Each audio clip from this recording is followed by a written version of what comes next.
James wiped the sweat from his brow as he finished stacking the last of the harvest crates in his barn.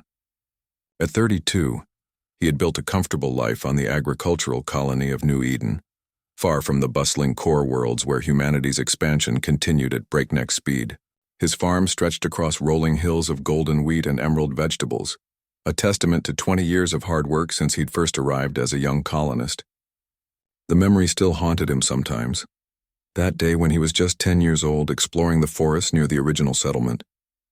He had found them cowering beneath a fallen tree, two small humanoid figures with iridescent blue skin and large, frightened eyes. They couldn't have been older than children themselves, their frail bodies shaking from hunger and fear.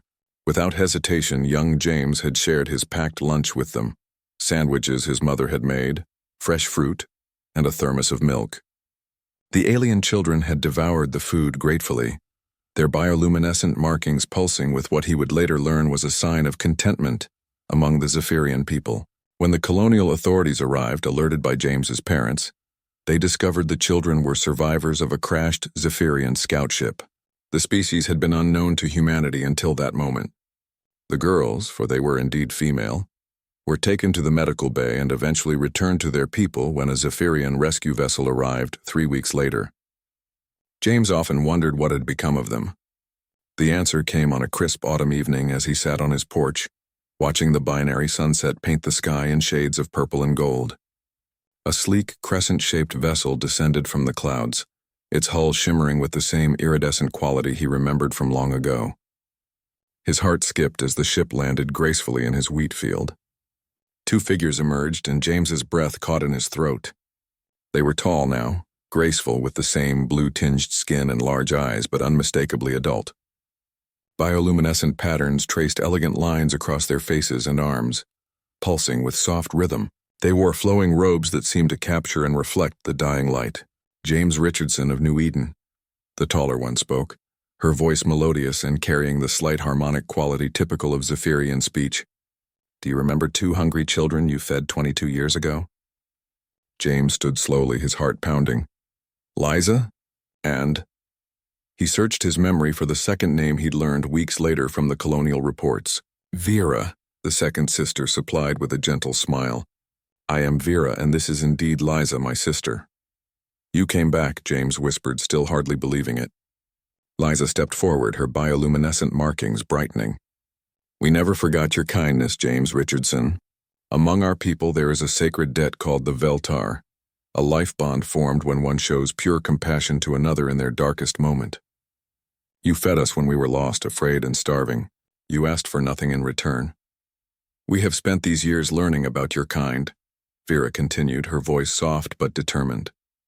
We studied human culture, your languages, your customs. We needed to understand the being who could show such selfless kindness to strangers.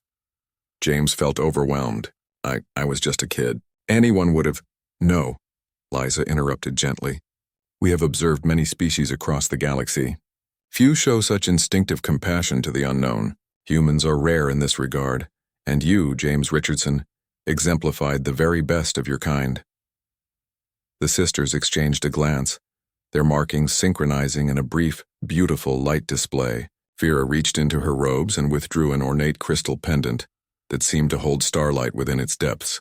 By the laws of our people, Liza continued, the Veltar can only be fulfilled through unity of souls. We have come to offer ourselves as your life companions if you will have us. James staggered backward, his mind reeling.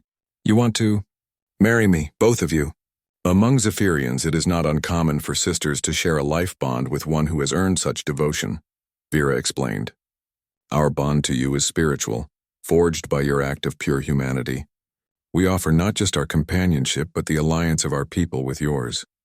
Your single act of kindness has become legend among our kind, Liza added. The human who fed the lost children of Zephyr. Songs are sung of your compassion in our cities of crystal and light. James looked between them, these ethereal beings who had traveled across the stars because he had shared a sandwich with them as a child. The weight of the moment pressed upon him. Not just a personal choice, but potentially a historic alliance between species. I need to understand, he said carefully. This isn't just about debt or obligation, is it? Liza's markings pulsed warmly. We have watched you these many years, James Richardson. Your kindness was not an isolated incident. You tend to creatures others would ignore. You feed the hungry workers who pass through your lands. You give shelter to travelers. You remain the same pure soul we met that day. And we have grown to love that soul, Vera added quietly. James felt tears prick his eyes as he realized the profound truth in their words. Looking at these magnificent beings, remembering the frightened children he had helped so long ago, he understood that some bonds transcend species, transcend worlds. Then yes, he whispered, then stronger. Yes, I accept.